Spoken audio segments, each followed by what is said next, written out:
ഹസ്ബൻഡിൻ്റെ തറവാട്ടിലെ കാവിലെ പൂജയാണെന്ന്. വർഷത്തിലൊരിക്കൽ നടക്കുന്ന കാവിലെ പൂജ. പറ്റുന്നവരൊക്കെ എത്തിച്ചേർന്നിട്ടുണ്ട്. എല്ലാവരും ഇല്ലെങ്കിലും കുറേ പേരൊക്കെ ഒത്തുകൂടി. ഇങ്ങനെയുള്ള അവസരത്തിലൊക്കെയാണ് എല്ലാവരും കൂടുന്നതും സന്തോഷം പങ്കിടുന്നതും.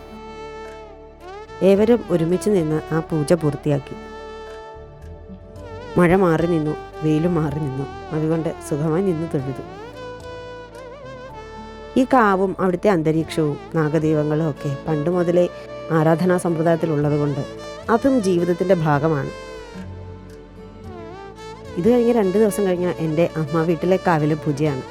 പിന്നെ അതിനുള്ള ഒരുക്കങ്ങൾ.